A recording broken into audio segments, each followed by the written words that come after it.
church, we do have an auction that's going to be 6/14/14, and we're going to try and raise a lot of money since we've had water damage downstairs, big flood damage from the construction, water shifting, and all of that. So we're trying to raise some money. We're also having a corned beef supper, and we have tickets available for that. That is the Saturday after St. Patrick's Day this year, so everybody can have their regulars, and then come back here for the second dose.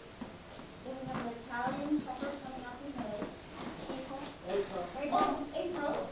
And we have a coat for sale that women what do you call it? Raffle. That the women of the church have donated their hearts to create, and we have tickets available for the raffle, and that will be drawn in June. And in May we have tag sale, bake sale, Mother's Day sale, and everything the first Saturday in May that will be out in front of the church. I think that's it. So this is Jocelyn. Her grandparents are Bud and Irene Baloo, and her mom and dad are Trent and Lucille Bonnet, and she's here. We also have the free will offering, and Charlie and Luann Pearson are her aunt and uncle, and as you all know, they had that awful fire last month, and she's trying to get back on her feet. So she said she would come for as long as we are willing to listen, and we have oodles of dessert, and great warming cold, caffeinated and decaffeinated. So bring your appetite after you're done listening to the adventures. All right, thank you very much. And thank you all for coming. As she mentioned, I'm local. All of my family lives here. I've lived here all my life except for the little bit where I went to Boston and took neurosciences and engineering. But I took a break from all of that to go off and have some adventures. And I went and I hiked the Appalachian Trail starting May 8th of last year, 2013. And then I finished 5 months later on October 4th. So, first I thought I'd give you a little sense of what the Appalachian Trail is. So, it's the oldest continuous footpath in the United States, and it runs from Springer Mountain in Georgia all the way up through pretty much across every mountain it can find, and then down into every valley it can find. So, a lot of ups and downs. And it ends up at Mount Katahdin in Maine. It's about 2,200 miles long, and that means most people are hiking about 15 miles a day for 150 days. So it's a bit of a trip, a bit of a trek. And on its path it goes through 14 different states, and I had trouble thinking of what those states were until I walked them all. So you spend the most time in Virginia. Feels like it just goes on and on forever. You're in Virginia for a very long time, about a quarter of the trail. And then West Virginia, you go through for 5 miles. You're like, done in less than a morning. So the people who start in Georgia and hike all the way to Maine, or start in Maine and hike all the way to Georgia in one fell swoop, are generally called through hikers. And so for these through hikers, it takes us typically 4 to 6 months to do the trip. If you're really young and fit and just out of college, which is what a lot of the people on the trail are, they go and they're done in 4 months.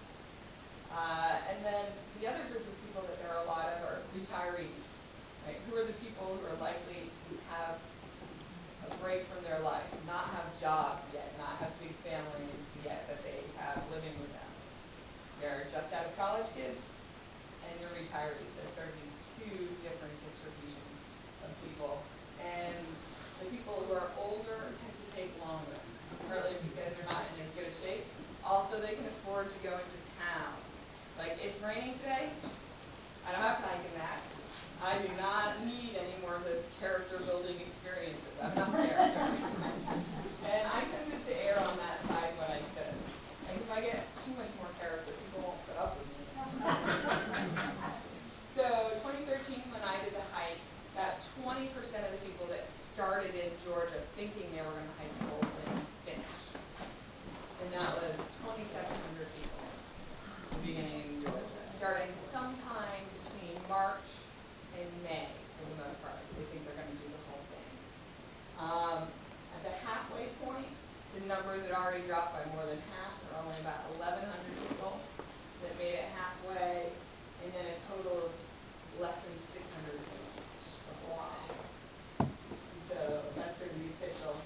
And then a lot of people were curious about how many women were on the trail. And the numbers say there are about 25% of the people that finished are women. And I was looking, this is a picture of me at the summit of Mount Pitata, and at the end was a bunch of my friends. And it's about 25% women, me and my friend Hotshot.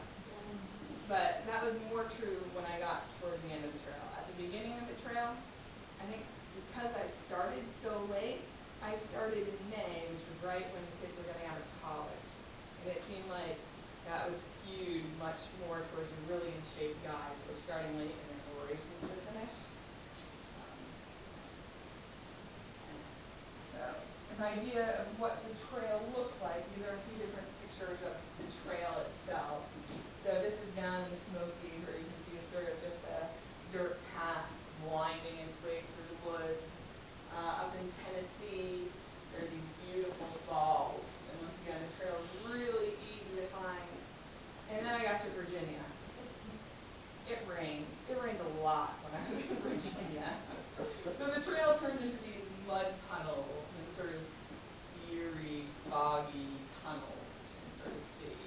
And in some cases, it was really incredible with the mountain laurel, kind of coming up and over, and you're going through tunnels of it.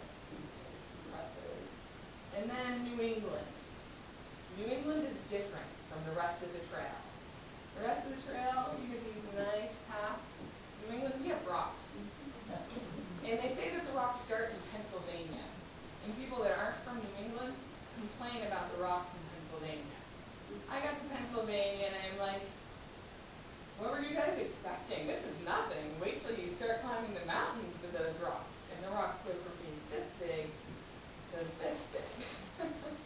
So New England has some of the most beautiful terrain and also some of the most challenging terrain. Another little bit of background for the trail is that people stop going by their regular names on the trail. It's too hard, I think, to remember people's names. Jocelyn, Mike, John, Jen, Sarah. And the names just get lost. So everybody ends up with a trail name. If you're lucky, you have some choice in the matter. If you're not, then you sometimes end up with interesting trail names. My trail name came up pretty easily at the beginning as Patches, because of the patches on the back of my hat. So initially, I'm like, all right, what am I going to call myself on the trail? And I decided to call myself Boston J. So it's slightly anonymizing. People don't have my real name. They can't track me, follow me. So I'm like, I'm from Boston, full of Boston pride. And that didn't stick. But at least I didn't get a name like Hog or Mouse. And so Hog got his name because a hog came running down the trail. And he got so scared that he leapt up the tree beside him trying to get out of the way. And then his name was Hog for the rest of the trip. So trail names end up being a really big part of the culture. Everyone on the trail is a trail name. So I became Patches for the 5 months I was on the trail. A lot of people are curious about how you find your way. When you're on the trail, how do you know where you're going? And the short answer is the white blazes. So there's the white blazes, the white triangle, rectangles here, and they mark the trail all the way from Georgia to Maine. And so it's fairly easy to know that you're on the right trail. Occasionally, if it's really rainy, and up in New England where it's really rocky, it's harder for people to know because the trail markers are once every 20 feet, 100 feet, 200 feet.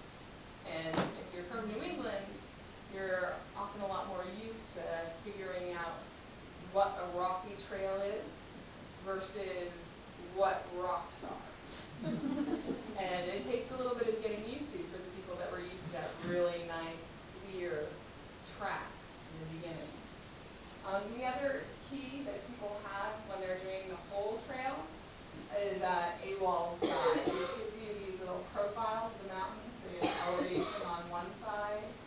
and then mileage across the other, and just the profile. And along that, it gives you little symbols for tents, and little water droplets.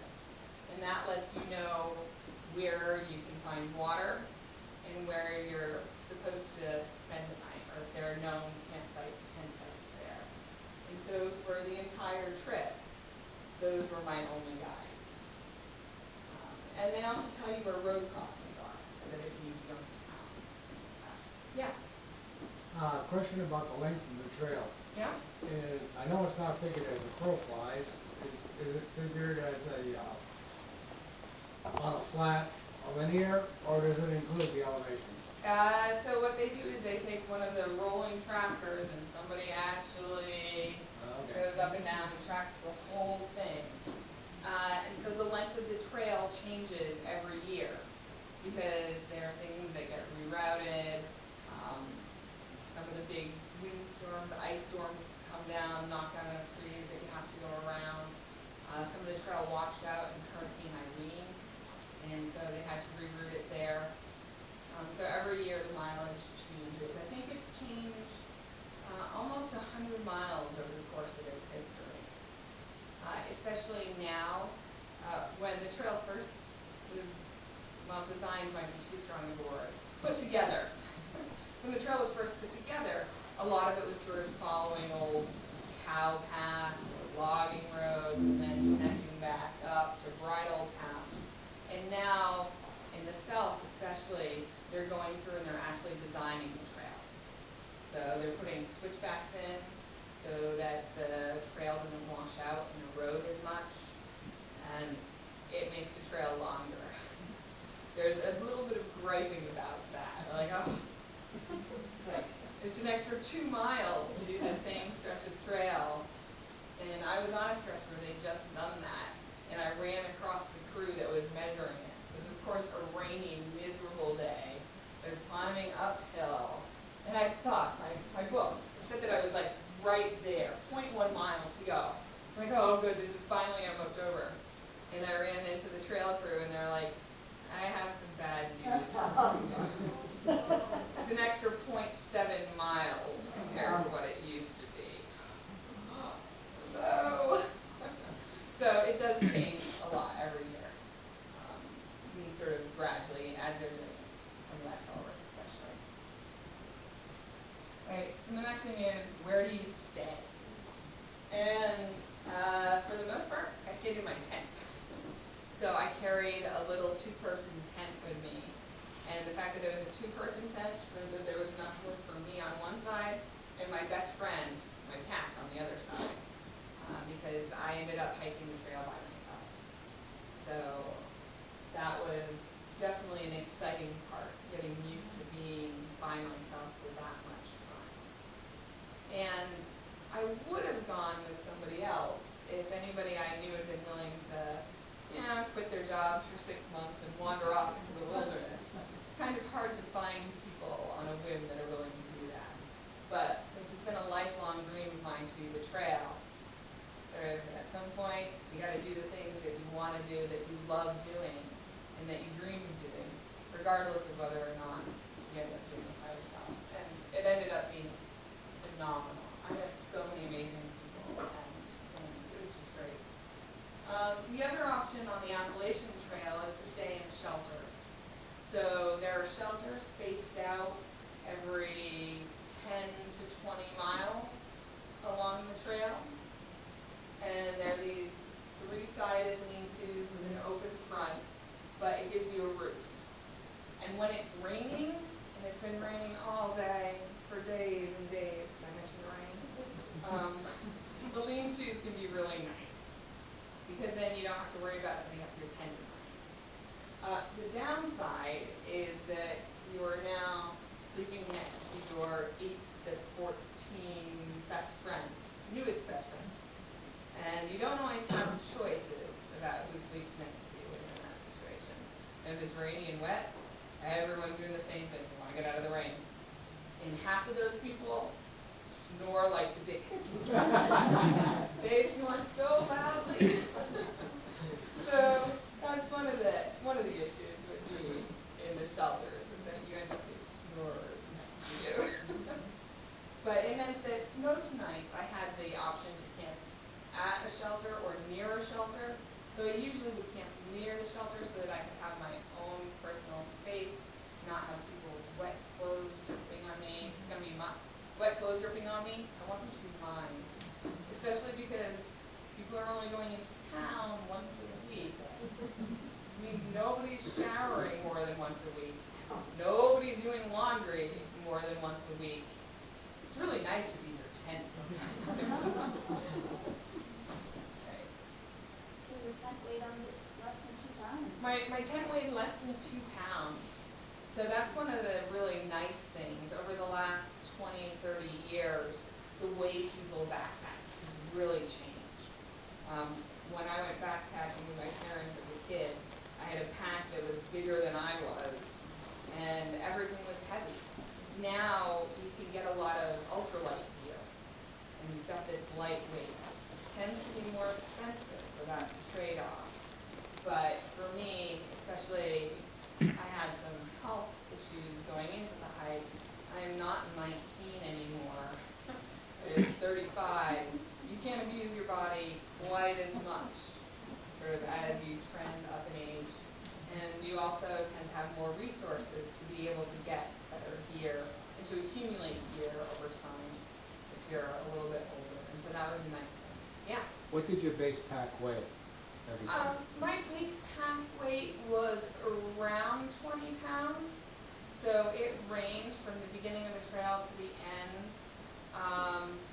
I had my tent, which was under 2 pounds, at 1 pound 15 ounces, that made me very happy.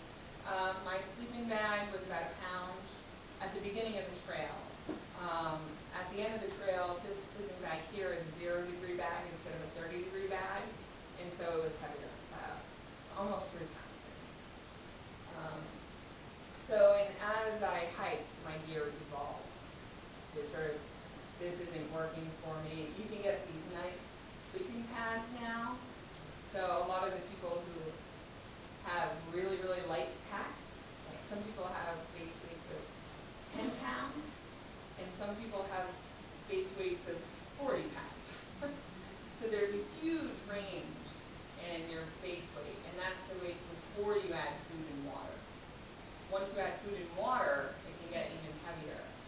But yeah, there's definitely a range. And my pack sort of started out with 6 days of food and water at about 35 pounds. I refined it and it dipped down to 30 pounds. And then it got cold. And when I got cold, I had to add more of my winter gear. And I also lost enough weight that I had to eat more food. And I was doing I was hiking 20 plus miles a day at that point. I was hungry all the time. Always hungry. And so my pack at the end of the trip was closer to 40 pounds. Just carrying food. Yeah, and I was still hungry. I was burning more calories than I could eat.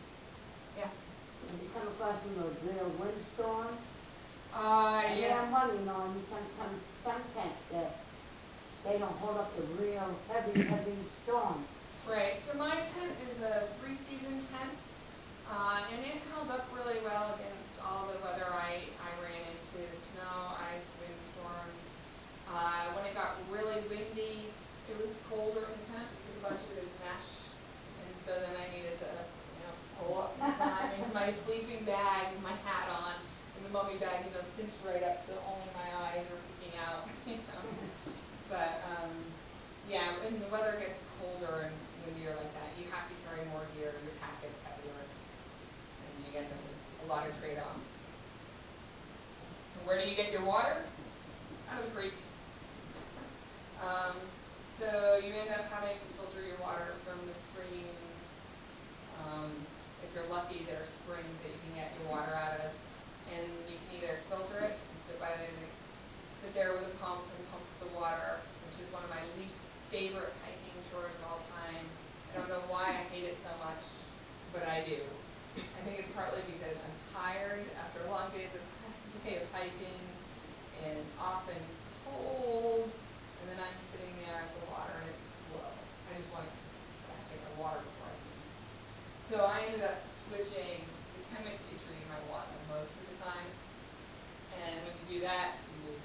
water up the stream, waterfall if you're lucky, and then you add either bleach or sort of chlorine equivalent to it, and you have to wait 10 minutes.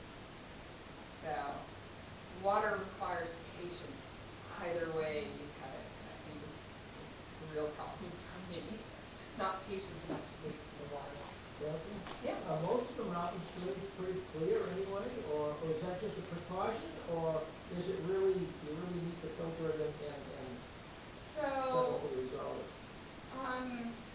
you know, my official stance is that you should really always filter it and treat it. I think the reality varies significantly depending on where you are and where you're from. So down south, there were a lot of springs.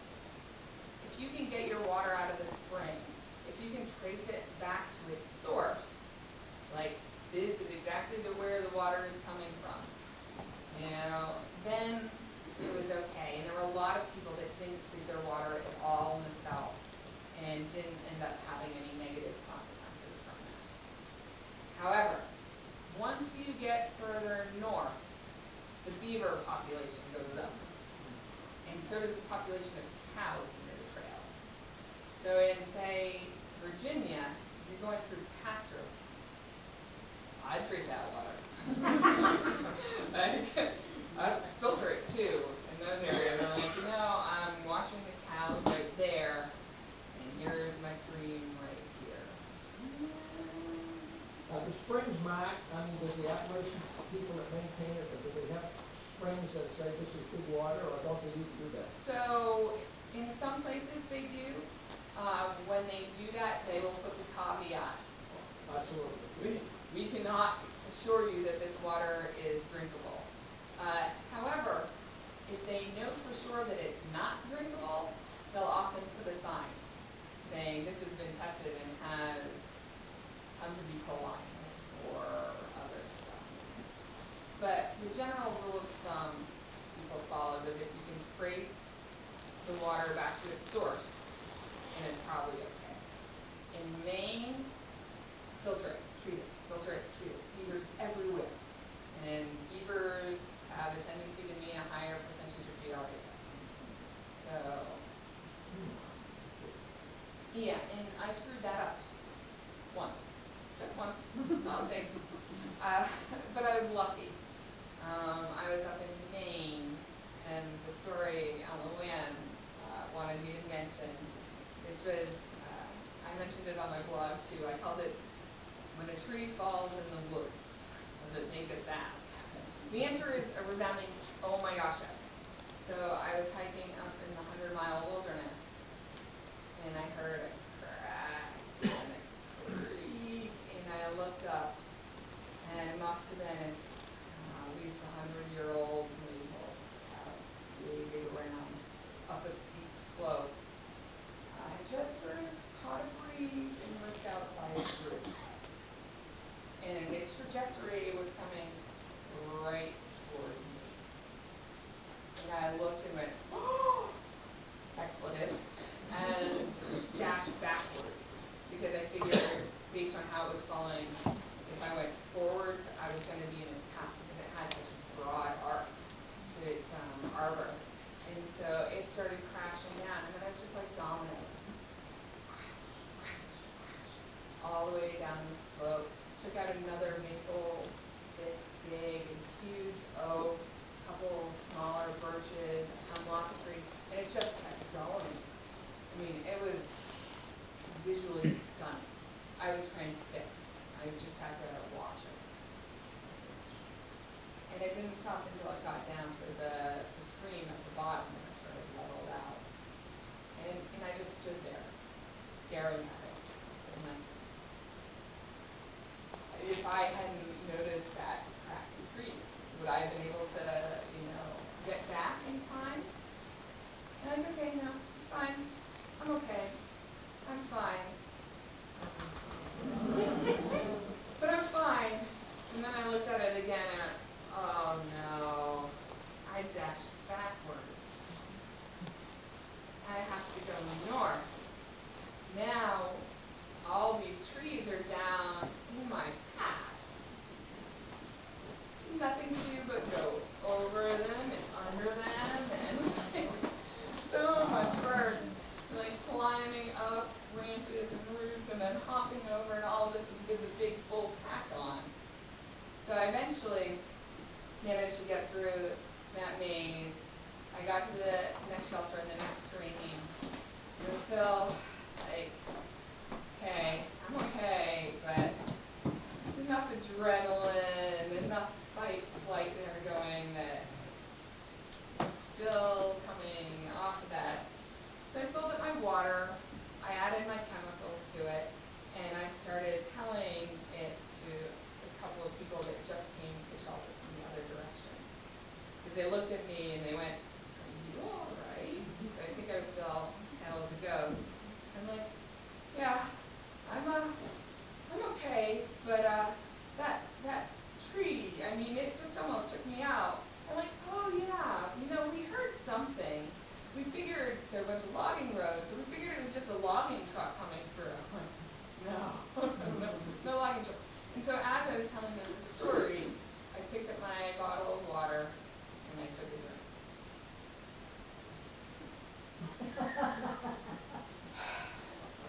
And as soon as I did it, I went, oh, it has not been the required 10 minutes. It has been 30 seconds. I'm sure it's fine. It's a beautiful clear stream. It looks like this. Sure, it's fine. And then I started following the trail north. 50 feet up, the beaver dam. The beaver pond, and up the water. So I was lucky because I was in the 100-mile wilderness already, and it takes usually a week or so for Giardia in particular to kick in. I got off the trail, my mom came and picked me up, I was still fine, and then I started eating real food again. Food. It was just so amazing, no longer eating, just small amounts. I could eat whatever I wanted. And I started not feeling very well, and I assumed it was because I was eating city food, town food, real food, and that's why I wasn't feeling well. But no. It turned out that one mistake in my water, I got you. Oh. So miserable. I'm so good about my water. I am better about filtering my water than any of my friends on the trail were. Nobody was as careful about their water as I was. And the one time that I screwed it up, I got scared again. So anyway, if you're in Maine, treat your water. So I guess that's kind of a decent lead into food. You end up hungry all the time after a while on the trail. And at the beginning, I thought that I was hungry, and I thought that I knew what it was to be a hungry hiker, but then I lost another 30 pounds. And then I was really hungry. I was hungry all the time. Very, very hungry. And so I adopted the Hobbit diet, which is you eat all the time. You have first breakfast, and then second breakfast, and then 11's, and then lunch, and then tea, and then dinner, and I wanted to call dessert even a separate meal from that. But there's a lot of, you're just hungry all the time, you can't eat enough calories.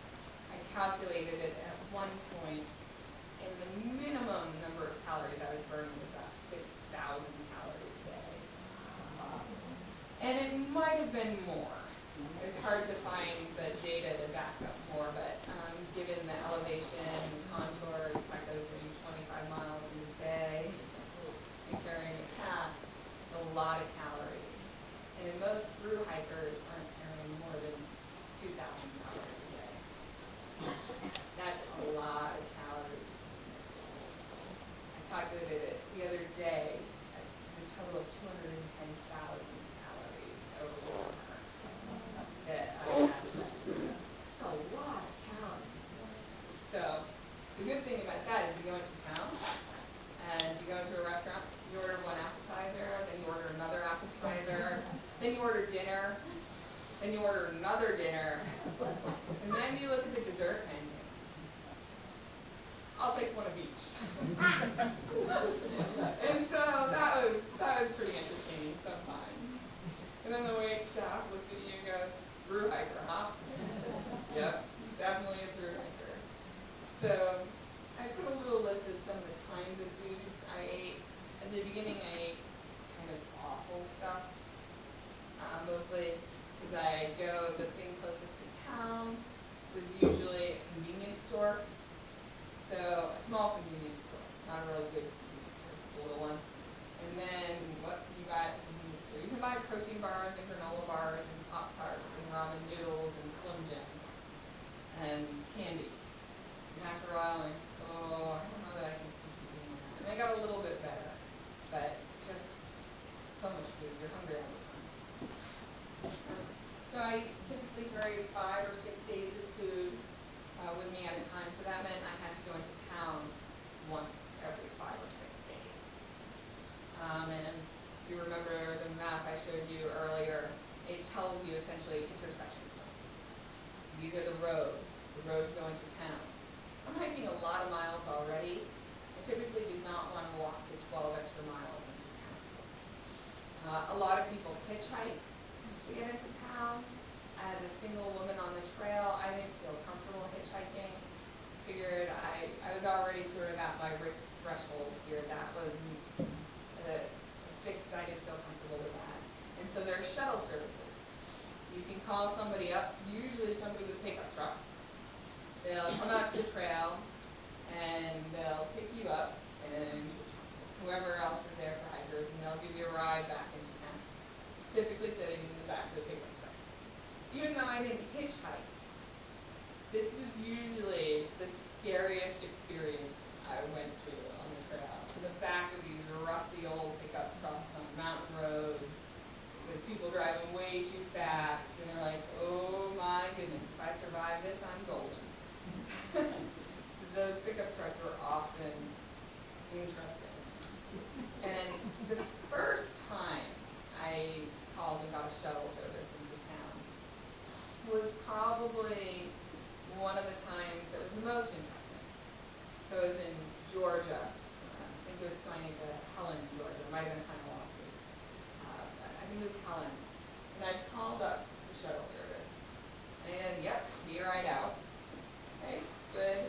And then my friend Randy, who I met on the trail that day, who was also going into town. So it was nice to have another person to sort of be with on my first shuttle ride into town. And so this beat up white pickup truck shows up. And this is our ride.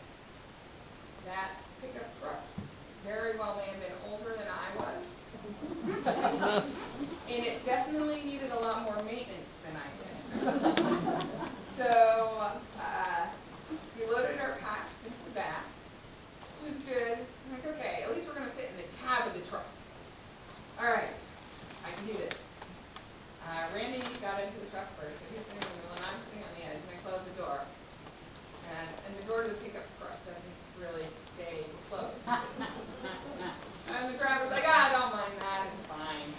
Okay, so we start trying to pull out of the parking lot, and the truck stalls twice. He gets out in the back, and he has a complete toolkit in the back. So he pops the hood, he does some rattling around in the front. And then the truck is moving again. Like, okay, now we're good. I'm sitting there holding the door closed. Okay, there's a little alligator on the dash and a hula girl. Got some local color going. And the driver says, where are y'all from? And Randy says, I'm from Georgia. Like, yep, good. Where are you from? Like, I'm from Boston. We don't take none too kindly to Yankees around here. And so I am still impressed with myself for the comeback, because I had that comeback right away, which was, that's all right, I'm from Boston, we're Red Sox fans. We don't take none too kindly to Yankees either. And so at that point, I went,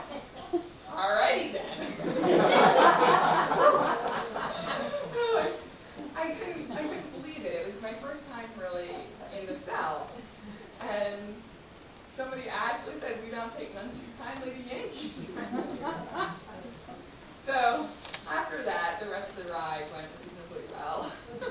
We talked about the alligator. We got into town. And, the shuttle consistently tended to be my exposure to the most local color. They tended to be interesting, exciting rides with unpredictable conversations with interesting characters. And it was always fun, especially if it was a car or a truck where I was sitting in the cab of the car. And then you're interacting with the person driving. Sitting in the back of the pickup truck, holding on for dear life. And you're like, okay, we're getting back to the trail soon. There's always a little windy. At the end, I'm not sure if it was actually safer to take the shuttle ride into town rather than hitchhiking. Hitchhiking, chances are pretty good it's a car that's going to pick you up. But there are other issues. So, anyway, that's most of the background for how you get your food, how you get water, where you stay, what the trail is. So I was going to hear still. Yeah. And you ate tuna, and everything that you read about hiking, they recommend that you not take tuna. Oh, do they? Because of the animals. Did you have a problem Okay. with attracting animals with your tuna? So I didn't really have trouble with that, but I didn't mention one of the important things about dealing with your food on the trail, which is bear bags. So you don't sleep with your food, you don't make a mess with your food, you don't dump your tuna juice over your head and then wander around, you don't eat your tuna in your tent. So I had tuna packets, the little foil packets, so that I wasn't carrying a lot of trash. And I put all my trash into Ziploc bags when I was done with it. And then the Ziploc bags went into my rollable, waterproof, sealable bag. And then I put that up on the bear bag line every night. And there are some places which are really nice. They give you a metal cable and pulleys that you can hook your 10 pounds of food or sometimes more up and then use a pulley to bring it up. Or you throw a bear bag. You throw a bear line. So you have a piece of cord, a piece of rope, and then what most of us did is tie a rock to the end of the rope and then sit there and lob it up over an appropriate tree branch. So I got a lot better at throwing. I really did noticeably better.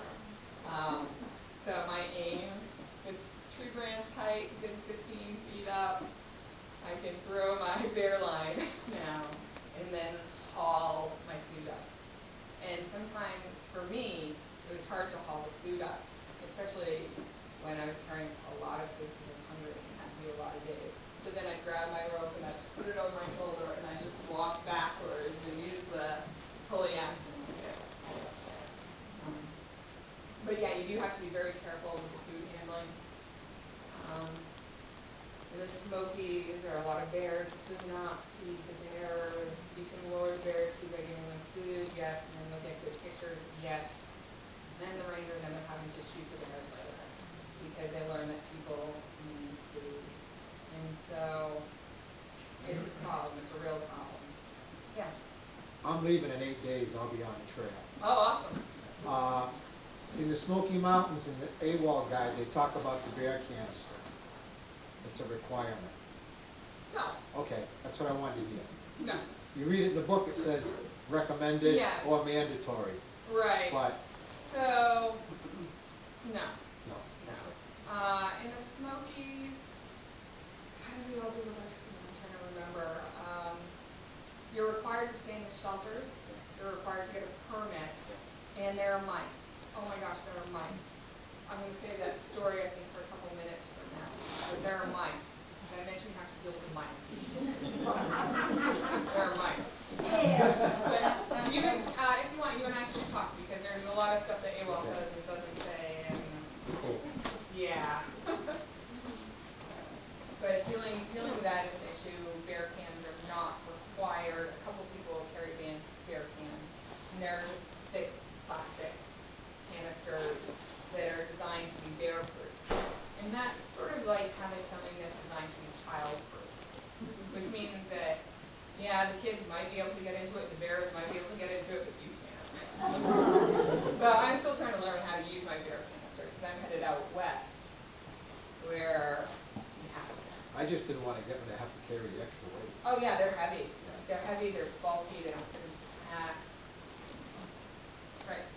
So a little bit of my history from before the trail. The main reason why I took a break from my life and headed out on the trail was because I was sick. I had occupational asthma, which meant that my job was literally making me sick, taking my breath away, couldn't breathe. So I ended up being hospitalized for the asthma, and my pulmonologist said pretty much that I didn't have any choice but to leave my job. And I said, no, I can figure out a way. I can do it. And then I spent probably the next year trying to figure out how I could survive having a job that was killing me. Because I invested so much into my career and what I was doing. And I loved it, and I still do, but couldn't do it anymore. And so that was a little bit of the backdrop. And then eventually I was like, you know what? If you can't breathe, you can't do anything. You know, it's not worth it. Figure out something else to do. So how am I going to make that transition? How am I going to switch out of this field that I love so much and be able to even think about a different thing to do? Because it's like, this is what I do, and it's awesome. And there are a lot of other things that you can do which are awesome. And I decided that what I should do is take the time, since I was going to have to take some time to break anyway, I might as well go and live my dream. I've always dreamed of doing the Appalachian Trail ever since I was a kid. And one of those things, when do you have 6 months that you can take off? When do you have 6 months when you can just drop everything and go to the trail? And the answer is when you have to, or when you make it happen. And so I was in a position where I could have quit my job and just gone and gotten a new job, but I had some savings, and I could go and do the trail. And so that's what I ended up doing, and it was great. But before I left, I'd gotten to the point where I was taking prednisone for the asthma and a whole bunch of maintenance meds, so I probably had 2 pounds of meds that I was carrying, which bumped up that big cat rate. Was using my rescue inhalers 4 times a day. I wouldn't admit it to anybody at the time, but I was having trouble standing up to take my showers because it was just so hard. So I'd sit in the bathroom to take my showers. I'd have to stop 4 times trying to go up the stairs to my 3rd floor apartment. Once I got up there, I wasn't going to invite anybody over because then I'd have to go down the stairs to let them in and go back up. So it had gotten to be pretty bad. And I'd also gained a bunch of weight and had high cholesterol and, some of those things that happen when you go out to eat a little bit too often, all the time. So one of the things that happened on the trail is I got in a lot better shape. So I was really slow at the beginning, at 10 miles a day, maybe. I took a lot of pictures. Pictures are a great excuse to stop and take a breath, and you have a reason to stop. Look at that flower. Like, oh, that tree is beautiful. Click. And every time you stop to take a picture, and it's an excuse, it's a good one. So stop and take a break. So that was nice. And over time, I just got in better shape. I stopped having to use my inhaler as much. And as I said, by the end, I lost about 50 pounds. And I just went in, my pulmonologist now says that my lung function is perfect.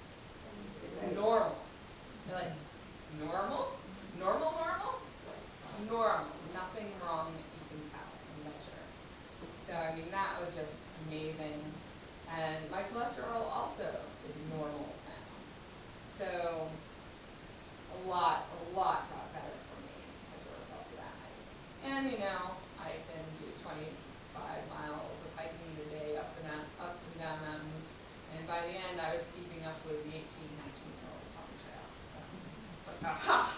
So there. You were laughing at me back at the beginning, like, oh, you're never going to make it, you're never going to make it, you're only going 10 miles a day. How come I caught up to you? Well, I wasn't taking 3 days in town drinking beer every other day. So I did, in fact, see some of those same people again.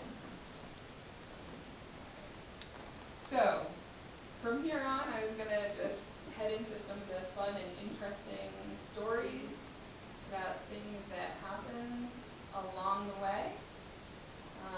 You can cut in and ask questions at any point, and at some point, I should probably let everyone take a break and you can, chat over cookies and coffee.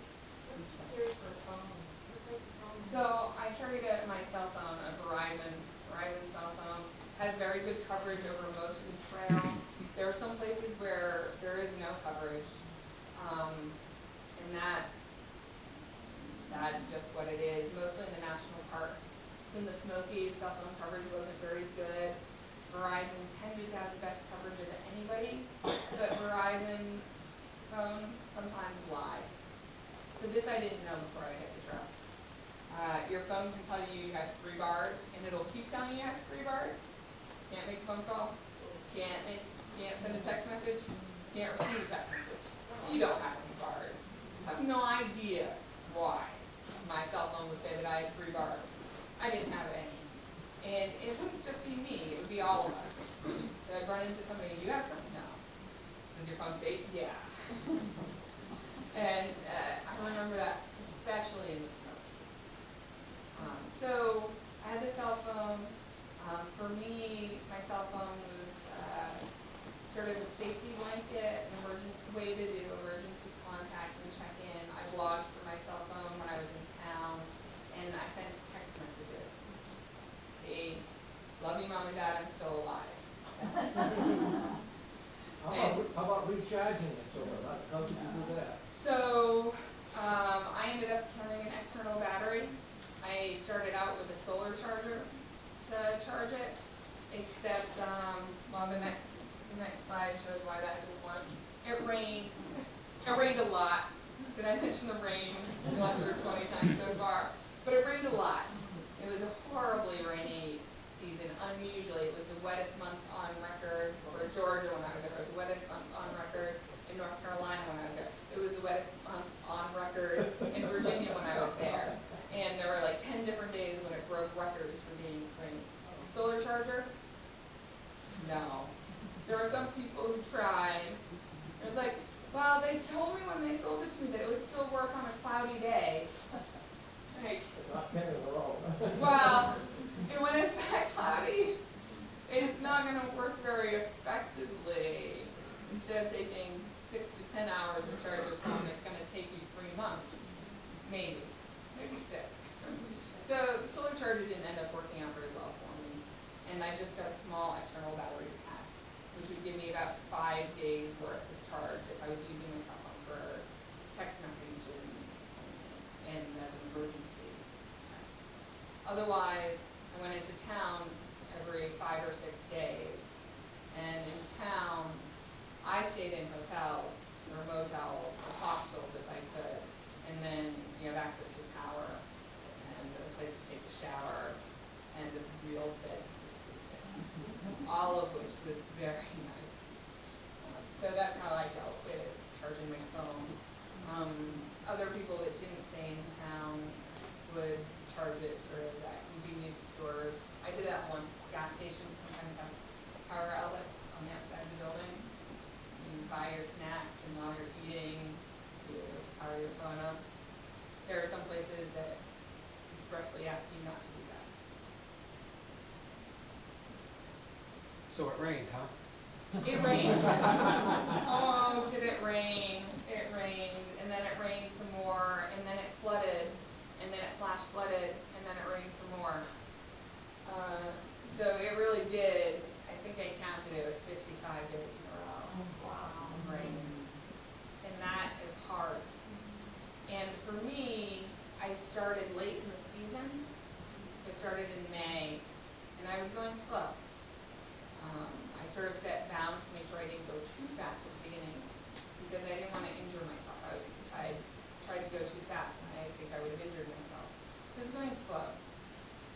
And that meant that there were not a lot of other thru hikers on the trail at that time.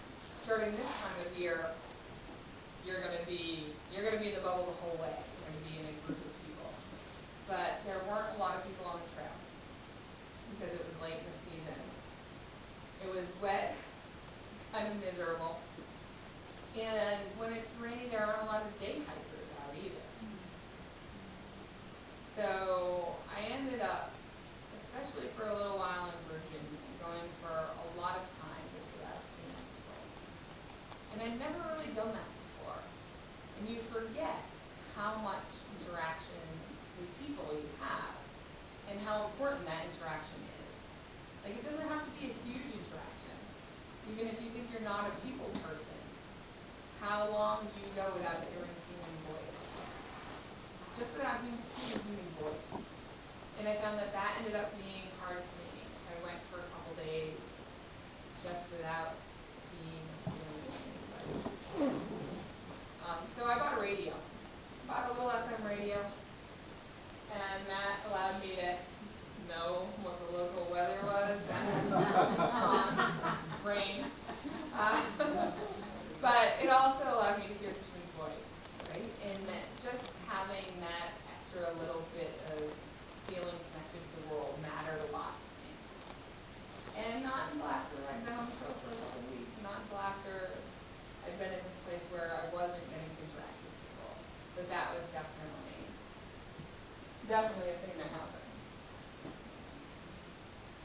Rain meant that a lot of things were really beautiful. You get this low fog, and I was hiking in the spring.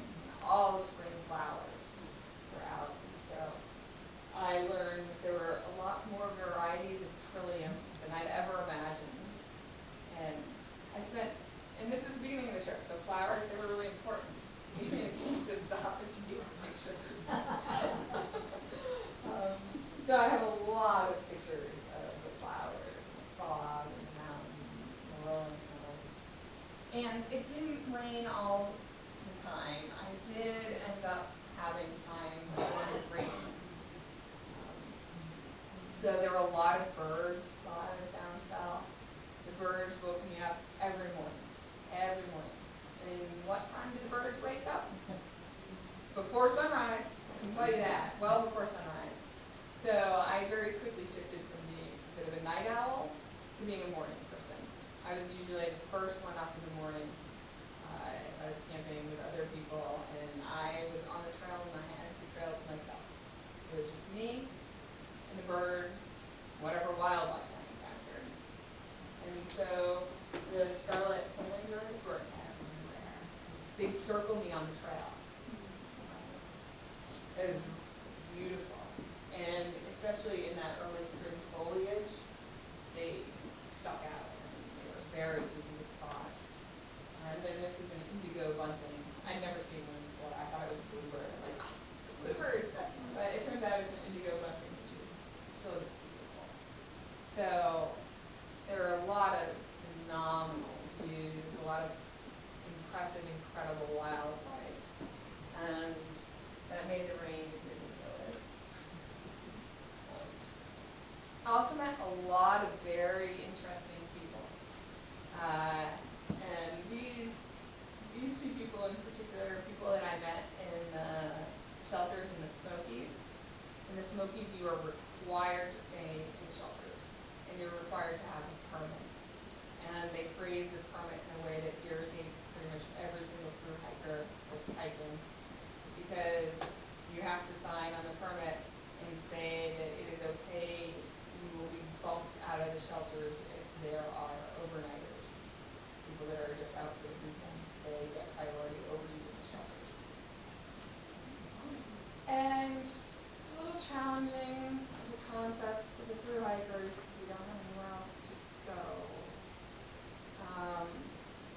But understandable from the Park Service's point of view because they take reservations. So the people that are just out for the weekend have a reservation, they pay good money for that reservation. their spot. It gets really challenging in the time of year that you're going to be going through because they usually allot space for 2 to 4 through hikers in each one. I think usually 4. And sometimes 20 show up. Right? And so that's an interesting resource management problem for the Park Service. They don't want you tenting and camping because it's a fragile environment, and if everybody's tenting and camping everywhere, then it's going to deteriorate. But you can't cram that many people into the shelter. So I was lucky when I went through that it was late in the season, and so there usually weren't more than 4 extra people relative to the number of people that are supposed to be in the shelter. So everyone squeezes in, and it's interesting and exciting. Also, there are a lot of people that do not know how to handle and deal with their food. So the mice and the smokies in those shelters are impressive. You sit there and watch them scurrying across the rafters. Like, okay. Initially, in the shelters, I wanted to have a corner spot because that means I only have to be up to next one weird stranger that I've never met before. And it just feels a little more secure being able to have my back against the wall. Bad plan. Oh, that is such a bad plan. Don't do that. Where do the mice go in the shelters? Corners. They like the edges. Right? So if you are with your face on the inside of that back wall and your back against that other wall, the mice, yeah, they will run right across your face. Let me tell you, that happens once, and you don't ever take the corner again. No, thank you. I don't want the corner. You can have it. Another thing is that the through hikers have a tendency, having had that happen once, not to have their head up at the back of the shelter, but to have them out at the front. So there was a while where you could predict who the through hikers were and weren't based on whether they were feet in the shelter, which feels scarier because then you can't see if there's a bear right over there, or headed, which feels safer, but then you have mice running across your face. Pros and cons. Probabilities were much higher that a mouse was going to run across my face than that a bear was going to try to come up into the shelter. They're going to go for food. So, yeah. The shelters, the characters, this was Crybaby and Batman. They were, right, Crybaby, not a trail name that you necessarily want, but sometimes they stick anyway. And I met the 2 of them and spent a couple of nights in the shelters with them. They were definitely interesting characters. They were carrying about 20 extra pounds of canned food with them. Crybaby, the girl, had a sprained ankle and was hiking on it anyway. And it turned out that they were 2 city kids that had been homeless in the city and had come out to the trail and decided that it was much nicer if you didn't have anywhere to be on the trail. Because then you're out in the woods and there's some culture of sharing food which you can sort of tap into. And so I hiked with them off and on for a couple of days in the Smokies.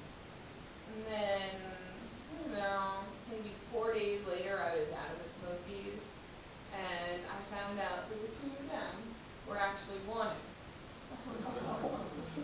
Because she's a minor, 16.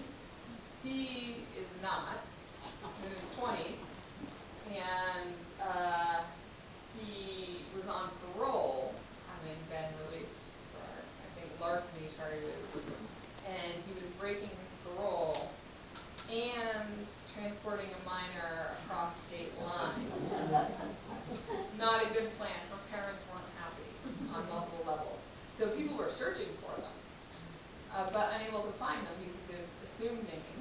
Nobody uses their name, right? And there's a lot of cross dressers. I later heard that he changed his trail name from Batman to First Night in order to try to avoid being found, and that one of the pot smoking brethren had helped him go underground.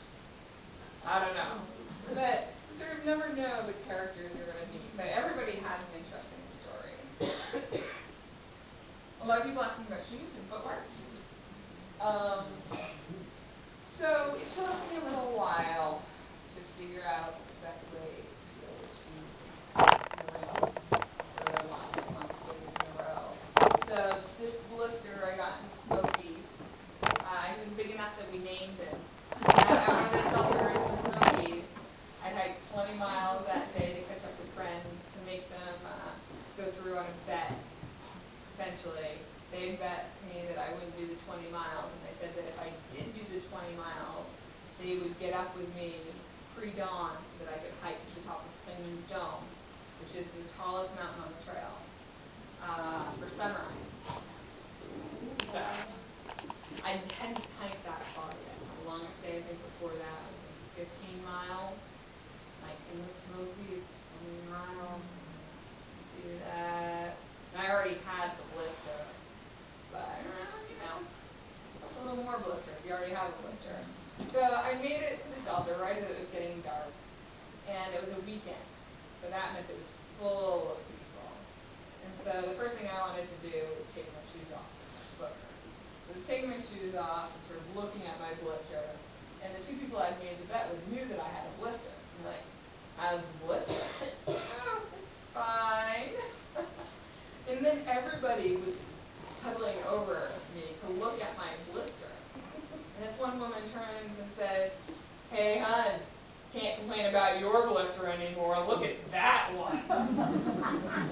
And he said, "Oh, man, you're right. I mean, looks like you're trying to grow a new foot. You got to name that thing." And so for the next half an hour, everyone was talking about names for my blister. So his name ended up being BB the Blister. Not sure if it was Billy Bob or Bursting Bubble, but everyone was coming up with BB. So I did get a blister. That was pretty much the only blister I got. It was sizable. I went into town and I topped it after that. The next time I went into a hotel, because I wanted it to be a sterile-ish environment, at least a clean environment, because my feet were very important to me. I talked to them a little bit on the trail. Come on, feet, you can do it. I'll be nice to you guys first. Only 100 miles to go. So I went through 5 different pairs of shoes, 4 different kinds of insoles. I did sock experiments to try to figure out what I could do to make my feet happy. And eventually, I figured it out. And it was sort of a combination of the right sock, kind of shoes that were big enough, not Gore-Tex. Gore-Tex shoes were bad in the South, which was surprising to me because I grew up in New England and Gore-Tex shoes I didn't want to go anywhere without them. Keep them warm. Problem is, once they get wet, they never dry out. They just don't dry out ever. It's not dry enough for them to dry out. It's hot, it's humid, it's raining. Gore-Tex boots. I didn't believe people when they told me before that they were a bad idea. I absolutely believe it now. And the other thing was to they make like little anti-chafing bars, right? So that you don't chafe when you run. You coat your feet with those, especially on rainy, wet days when your skin got to be a little more fragile. No more blisters. So I ended up doing that every day. Like, oh, I'm not going to risk it anymore. This works every day. So that was amazing for my goal. One of the big issues on the trail this year was an epidemic of the norovirus. Right? Some people call this cruciate disease. It's a puking, intestinally nasty bugger. And about 50% of the thru hikers that I knew got it.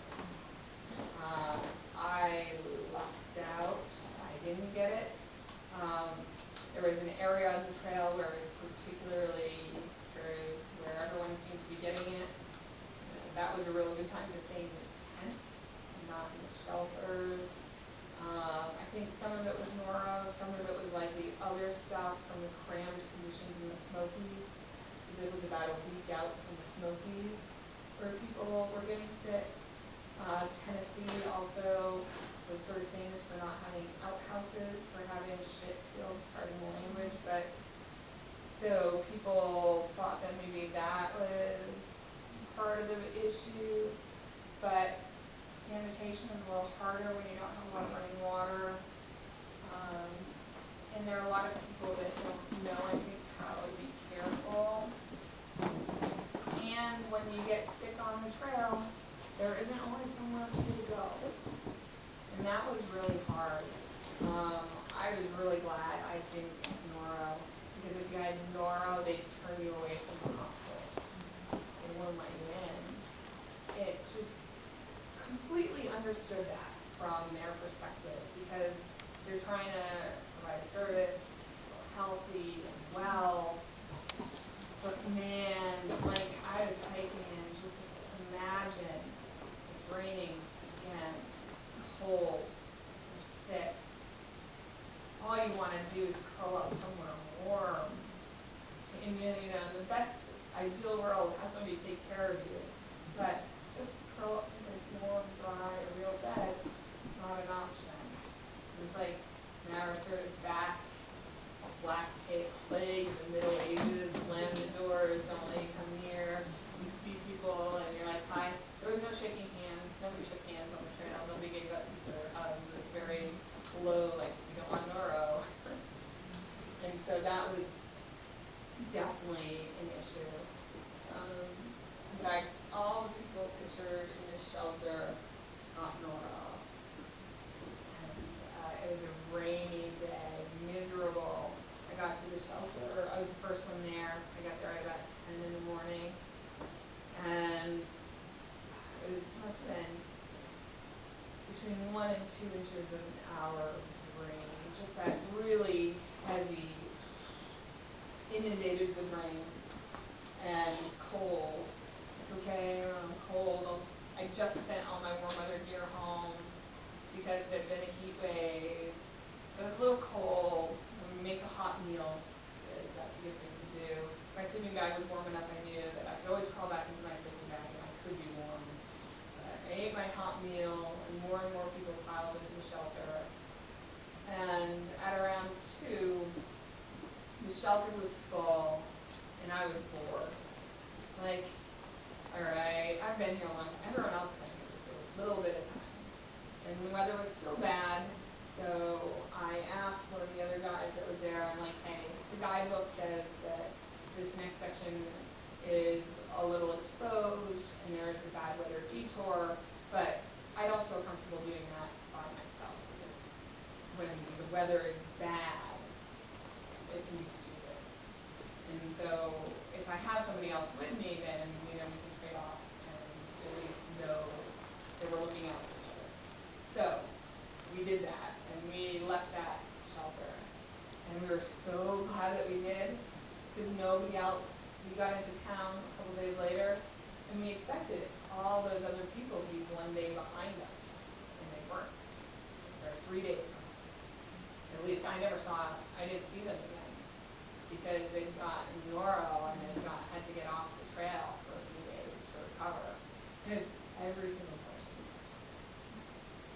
So it's sort of like tight conditions, all it takes is one person, and we know who the .0 person was at this point. One of the guys in that corner, Frosty was his name, and he probably picked it up in town. He got sick that night, and the rest of them got sick the night after. So yeah, it's like life happens wherever you are. But the ponies were nice. So the ponies were a bit of a surprise to me. In Virginia, there's a park called the Grayson Highlands, and they're wild ponies. And they tell you not to pitch your tent in the Grayson Highlands. And I learned why.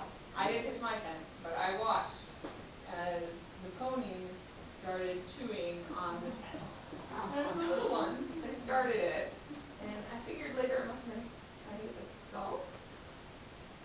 Maybe. But so they just chewed on it, and then, slowly ripped it out from its pegs, and then the bigger horses, trampled it. No tenting. I would not tent anywhere near the Grayson Highlands. And that also calls for the part south of it. It's relevant. Because they were technically outside of the National Park. They were right at the fence. And they can be a little aggressive. They've learned people need food. So they nipped it. But the ponies, it's impressive. So I think I've been going for an hour plus. I may have tried to do something, but when you drop down to that low weight, then you're not carrying as much warm gear. You're carrying enough warm gear, hopefully, that you won't get hypothermic. Because if you're not carrying enough to do that, then that's just plain stupid. So you're carrying enough that you won't get hypothermic, but you'll be cold, right? You have to carry more weight if you want to be warm. And I like being warm. And there's a threshold, because if you carry too much weight, then you'll be uncomfortable too. But there's definitely a sort of how much you need to carry to be comfortable, and what are you willing to trade off on. Some people don't carry a sleeping bag. They just sleep on the ground or on the hardwood surface of the shelter. I don't have to do that. I'm not going to do that. My hips hurt, my knees hurt, my back hurts if I do that. Sure, I could shave off some weight from my pack, but that definitely isn't worth it. And there are some people that don't carry as much food. If you start out with a little extra like I did, then you can afford to carry less food. If you start out skinny, you have to carry more weight in food. So there are a whole lot of trade-offs. For me, this is the camera I carry. It is not super light, but the pictures, I really enjoy taking pictures. It makes me happy. And so that's a trade-off that I consciously make. So how comfortable do you want to be, and how much discomfort are you willing to put up with? How much water did you carry? I typically carry 2 liters. You don't have to carry that much. I would suggest not ever carrying less than 1 liter. And when you get into the warmer season and as you get further north, that you carry more. Throughout most of the south, there are a lot of springs. You'll be there, especially when the water is reliable. And you really can get away with just carrying 1 liter at a time. I always carry 2 liters at a time because it's just so unpleasant at one time to carry 1 liter and the water source isn't there. Or it's hotter than you think it's going to be. But that's a trade-off. Between 1 and 2 liters, there tend to be drought conditions later in the season. I did encounter some of those in Pennsylvania. We have to find more, but I actually have slides. Yeah. How tolerant did you get of your own and other people's stinky smells? What stinky smells? Yeah, you all smell the same. Well, no, you don't all smell the same. There are some people that smell worse. But you do get used to your smell, and you're outside, so you're not in small confined areas. And at least for me, even though my daytime clothes were stinky, I was very careful about my nighttime clothes. Right? My stinky daytime stuff never touched my sleeping bag. No, definitely not. And so having some stuff that I had reserved as being nighttime / in town stuff, like dry socks. I had a dedicated sleeping pair of socks, camp only. They were really soft and comfortable, and they made my life so much better. I didn't start out with them, but once I had them, I wasn't leaving them behind. It just made being able to have dry feet, even if it's just at night. It's not going to last, but it's so worth it. How is it kind of navigating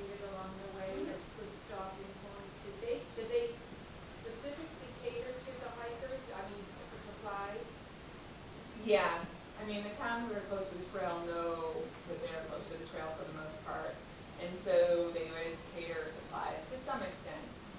So you could always get supplies, whether the supplies were the supplies you wanted, that was a different story. So if I got to go to a grocery store to resupply and restock, I was very excited. If I had to restock out of the Getty gas station, I started calling those the ghetto Getty resupplies. Like Slim Jims and Fritos and ramen noodles and oh my. You know, so there are places where it isn't clear.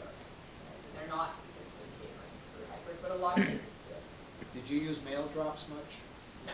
No. I used them some because of my health issues going in. I had a bunch of asthma maintenance meds that I had to take, so I did use mail drops for those.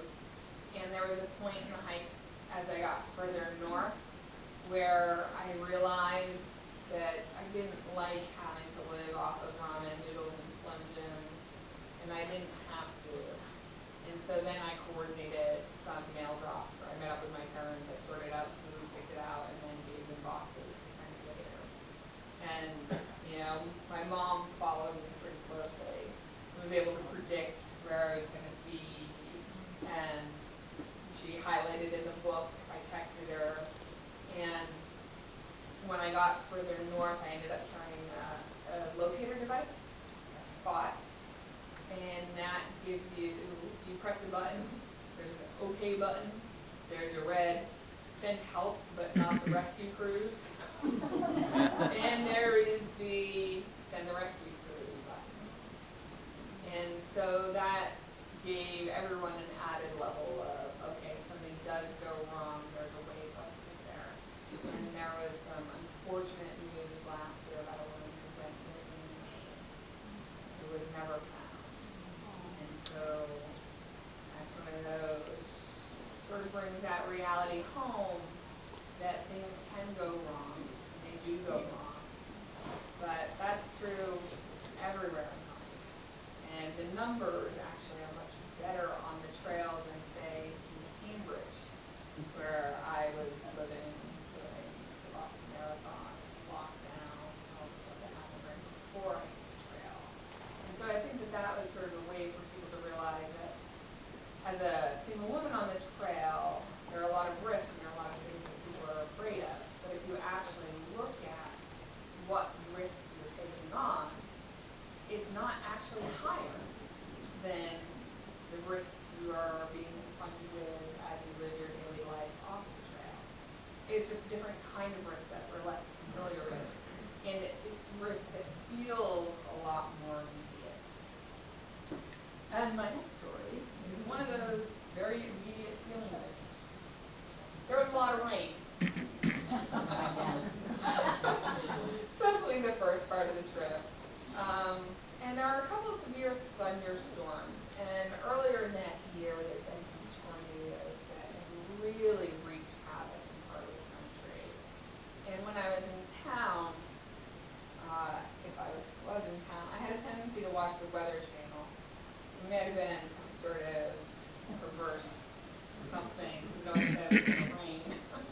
But it also wasn't really superfluous, laugh track kind of stuff that I was really having trouble sort of connecting to at the time.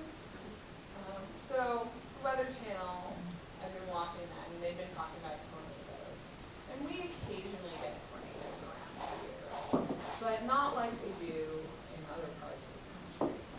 So I have some vague awareness. I saw funnel clouds here in Orange one time growing up. The very memorable experience for me was right after I got my driver's license. And I was driving my grandma Songer home from the house. And Grandma, the sky's an awful weird color, isn't it? Like, yep. And it's kind of yellow-green. Yep. Is that a funnel cloud over there? Yeah, we're almost home. So I dropped her off. And, you know, she went into the house. It still wasn't driving by the airport. It just was something that looked very, very far away. And I started driving home, and it started raining, and it started hailing. And it was really good. I had my license for a week. The big Dodge Ram Charge. So I finally got home. But that memory is firmly embedded in my head. That color sky, I don't like. Haven't seen it very often, only in severe thunderstorms, and the strong association with that. The hiking in Virginia, there's a lot of Virginia, but on the ridge and the trees, and it was going to rain, because it was always going to rain, and it started getting a little windy, and the rain picked up. And then the sky turned that yellow-green color. Right? Uh-oh. Tornado, what do you do? What do you do in the backcountry in a tornado? Like, I'm sure I was in town just 2 or 3 days ago, and I watched the Weather Channel, and they were talking about tornadoes. I'm sure it's just me, but I want to start hiking faster. Yes, much faster. Because there was a town just a few miles away. So I kept hiking faster, and the wind picked up more and more. Then I hear a thunderstorm come in. I'm like, okay, thunderstorms. I've dealt with thunderstorms before. I'm not the tallest thing around. The probabilities are, it'll be fine. And then the branches started breaking. The little branches started breaking out the trees. And the sky is still that color. I was less than a mile from the road. What do I do if I think there's going to be a tornado? I run. Run for town. There's going to be big cement built. There's a grocery store. That's got to have a nice structure. Running for town. So I start running down the trail. And as I come to the road is still another mile, maybe 2, into town. I hear the tornado sirens go off. Never heard tornado sirens. Do we have tornado sirens? I don't think so. And going off in the background, and now I'm already predisposed to be a little panicky because of the yellow-green sky and the lightning and all that. And it's okay. I see a house. The house is probably half a mile away. They'll share their basement with me. I know that they'll share their basement. I just need to get to the house. Start running down the road, and lightning strikes the tree that's about maybe a little further. And it was close enough to smell the ozone. It knocked me back. It's like pure, there's no thought. There are very few things that happen where it's just take your breath away. And that was one of them. Take my breath away, knock me back. Okay now, this is a sprint. And, before I got that half mile to the first house, it was blown over. And I kept looking over my shoulder, do I see something? No, nothing. And the storm kept going, but, yeah, I was originally going to hike another 10 miles, keep going that day. Nope, I'm saying I want someplace with basement. Yep, for the rest of today, basement. New requirement. It was one of those moments of just takes your breath away and you realize, that weird stuff happens, scary stuff happens, and it was exciting. I went into town. I went to the all-you-can-eat Chinese buffet. It had a nice metal frame structure. It felt really solid, especially coming out of the woods. And I checked the weather from my cell phone because I now have power. And the weather said severe storms and flash flood warnings for the remainder of the day. And I decided, no, I didn't have to hike anymore that day. Did not have to hike anymore that day. And there's a hostel in town. It's probably a mile across town, the Holy Family Hostel. And that's where I went. It was so it was at a church, and they renovated their barn and left their barn as a hostel for the homeless to stay in. So this was sort of typical of a hostel, just a big room with some mattresses lying around on it. Preferably, you know, some plastic mattresses. That was good. That meant they could be wiped down. They were. Some of the other places, not so much. Some of the hotels and hostels, especially when I was further down south, I looked at them and went, there's no way to pass any kind of health inspection where I'm from. So I don't know whether their rules were different or they just weren't getting checked, but some of them are a little iffy.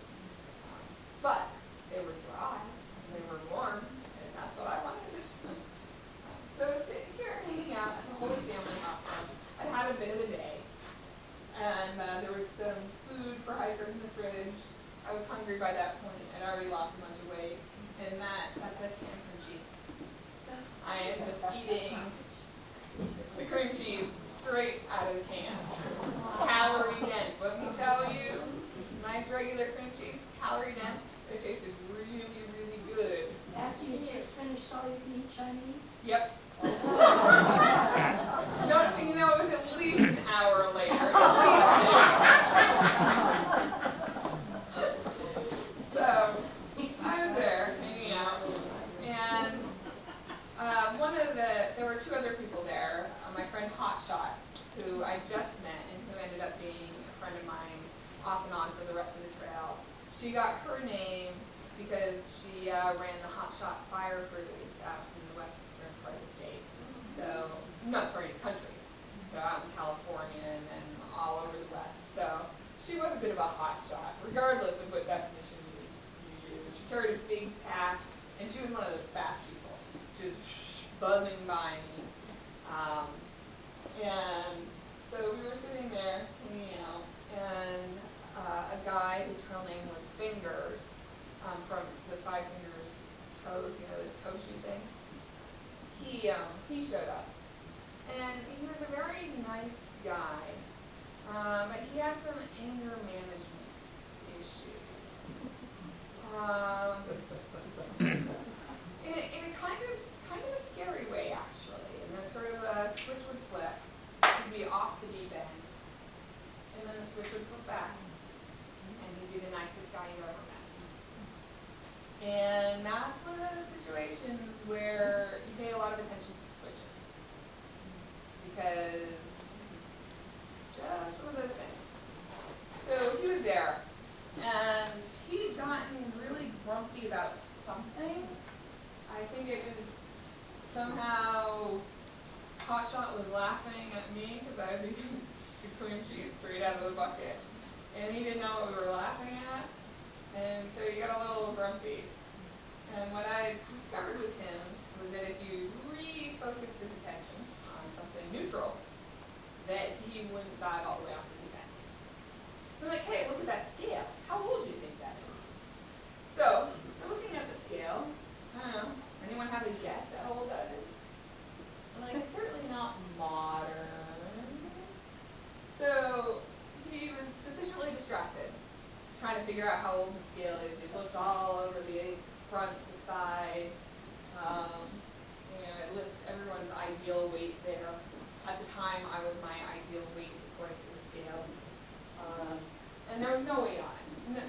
No year on it. Nothing saying when it was from. So he took the scale on the side, hoping that there would be something underneath, saying how old it was. Didn't find anything, but what he did find was this hole in the floor. I'm like, huh. So I looked inside that hole, and in the hole in the floor was this little box that said snakehead. Snakehead? Oh. And you open it up, and sure enough, there's a giant snakehead in it. What are the chances that somebody would ever just that you'd run across that? They're in every corner. They're unexpected surprises. Why is that hole in the floor? Why? So, yeah, I have no idea. Yeah, it was one of those moments where the day sort of had all these surreal components to it. Highs and lows and all sorts of stuff. From a safe distance. But I eventually saw them. I'd wake up in the morning and before I got my radio, and I'd have an old dance song stuck in my head. The other day I saw a bear. The other day I saw a bear. So it just seemed to fit. It was like, it was sort of my wake up in the morning bright and early, and I'm like, okay. And so I was not quite prepared for the bear that I saw. The song didn't prepare me. I was up first thing in the morning like it usually was, around 7 o'clock, hiking on the trail in the Smokies. And everyone had said that if you hear a bear, it sounds like a person walking through the woods. You hear the snapping of the branches. And so I was on a ridge, and I heard a snapping of branches. And so I stopped, and I looked. Where is it? Now, I've probably done this at least a dozen times. It was usually a squirrel, because it wasn't that loud. And I looked. I don't think that's a squirrel. That sounds too big to be a squirrel. And I didn't see it. So I walked another 10 feet down the trail. Crack, crack, crack. I stopped. I looked. This is sort of my strategy. I want to know where the thing is, and then I can figure it out. Still didn't see it. I walked another 10 feet. Crack, crack. Oh, come on. So I stopped, and there was the bear. Right up the ridge, probably from me to the back of the ridge, but up the ridge. And he starts charging down the hill. And he crossed the spot that I'd been in 10 feet before. And he just kept going all the way down the hill, all the way down the ridge. Didn't slow down. Whoa. That was a big bear. It wasn't a little bear, or at least I didn't think it was. That's a big bear. I saw bigger bears later, but at the time, it was a giant bear. So, a little adrenaline, occasionally get a little bit of adrenaline going on the trail. So, kept hiking, and I got to the next shelter. And now, it's maybe 7 in the morning, maybe 7:30. There were a couple people outside cooking, like, oh my God, I just started, right? And I'm really loud, because for me, I've been up all day, right? It's at least been an hour. Everyone else must have been up. I woke everybody in that poor shelter up. I felt bad about it. And they're like, yeah, we know there are bears. There were 2 of them here last night. They spent all night trying to get our food. None of us slept. And the bears didn't either. So I imagine they're both somewhere around, probably sleeping now. Oh, I'm sorry. We're all getting up anyway. It's not like we're really going to get back to sleep. Like, okay. With my luck, I'll run across the other bear. And sure enough, right, everyone is still waking up, eating their food, getting up at that shelter, and I keep going. Not a quarter mile away from the shelter, there's a bear just standing right in the middle of the trail. So I come up, I look at the bear looks at me, and the bear looks at me. I'm like, okay, well this is good. Now I have a pattern, bear bold. And it turns out that for the most part, that is true. So, for the most part, that is true. Most of the bears I saw were most of them were young adult male bears. So medium sized, and they can almost always predict that they're just going to bolt the sky and say, here it is. So those 2 did. Those were slightly bigger than the next 2 I saw. My mom wanted me to get a picture of one. Well, I tried. I got a picture, but it's far away and blurry. So I saw another big bear that bolted. Another small bear that bolted. I got to a camping area where there was a sign saying that there was a problem bear in the area. And the thing that's funny this is what you do if you run into a bear. Okay. One, don't have any food around. One, don't feed the bears. Okay, got that. Don't feed the bears. Problem bears usually been fed, which means camp, the location is food, or people is food. It's better if it's a location not people. So don't feed them. Right? And then the difference between New England bears and West Coast bears, East Coast bears, black bears versus grizzlies. Do not try to outrun the bear. The bear will outrun you. Okay. Do not play dead. Playing dead, the bear might just want to play with you. If you're noisy, it'll scare the bear away.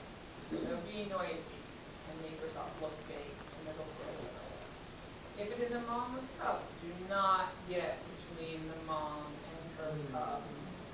I repeat, do not get between a mom and her cubs. A mama bear is not going to bolt if her cubs are there. Certainly not if you were between her and her cubs.